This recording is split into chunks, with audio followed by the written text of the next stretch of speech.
Just do you change your, what's enabled you to be so effective when the game's on the line these last couple of weeks? Do you kind of turn your level of play up a notch? Do you just stay the same approach the whole way through? Or what do you think's allowed you to have the success you've had when the game's been on the line? I approach the game with a great mindset every time I step on the field. But in critical situations, I just try to make a big play when I can. And so I don't think the approach changes first and second half. I just have the same approach, same mindset. Jimmy and then Brent. Derek, I don't know if you're aware of this, but your sack total in SEC games is a lot more than in other non-conference games, even sacks per game. Is there just something different about playing in an SEC game that gets you, I know you said you play with the same mindset, but do you get maybe a little bit more geared up for conference games? I don't think I do. But I mean, if we're playing a really, really good team, I think my level of play is definitely going to be higher. But every time I step on the field, I try to play my best game because I don't know if it can be my last one. So that's my mindset every time I play. For Brent and Ryan. Derek, over here, you said coming out of Virginia Tech, I think it was, or maybe it was Ohio, that was the softest game you had played. Do you like what you've done the last couple of games in responding to that, and what has been the key for you to change the way you played the last couple of games compared to that game you were so disappointed in? Yeah, I like how I've improved in that game. I just worked on my techniques more. I had bad hands in that game specifically.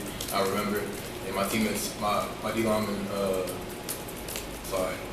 D lineman, they kept telling me they need more out of me and stuff. So they stayed on me, and we just kept pushing each other.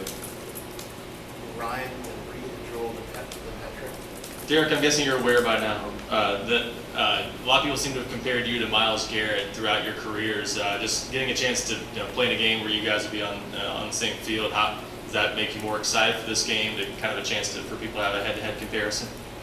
I'm excited because it's the next game. I play against the offense, so I've just been watching film on the offensive guys. They have a great offense as well. Myles is a great ball player, but I think it'll be a fun game. I'm ready to play. Reed and Joel and Patrick West. Derek, after just the season you guys have had so far with all the emotional highs and lows, and how have you been able to mentally kind of just take it all in and not get too worn out because you guys have had so many? I mean, you're a pretty chill guy, but is there anything you do particular to kind of maybe stay a little steady to avoid that high and low? I just look at it as like a long journey. One game not gonna win the whole season, so I take it one game at a time, and that's been Coach Jones stressing to us. I think the team's been doing a good job of doing the same thing as well. Derek, last week we asked you if you felt like you took control over the game, and you felt like because you didn't have that interception against Florida that you would have, but this week with having forced a defensive touchdown, do you feel a little more vindicated in that regard? Yeah, a little bit more, but I mean, after every game, there's always something I can do better. I didn't play my best game against Georgia. I was still a little sloppy on some techniques as well. I keep on working on my hands this week, and there's always things I can improve after every single game. Patrick West, Paul Steve. Derek, how much do you kind of study or watch film on some of the tackles you're going to be going up against every week, and kind of what are some tendencies or some tips you're maybe looking for to try to get an advantage when in some pass rush situations? Yeah, I watch a good amount of film. Coach Ali, he pushes me a lot. He's always on me. We always talking ball nonstop throughout the week about who we're playing. I just look at basically their sets, are they a puncher, where their hands are, how physical they are, and just try to pick up on any little ticks as possible, just give me a little advantage. Derek, a couple things quickly. Jack Jones is a guy who's kind of developed a reputation as being a bit nasty up front at times, and I wonder if you've seen that kind of stuff in practice. Maybe it's not quite the same in practice as it is in a game, but does he show that there also? And I guess the other thing is y'all have played in so many big games the past couple of years, and especially the past, this season. Do you think the team's more comfortable going into that kind of environment now and doesn't, panic or get worried or get too hyped up or anything?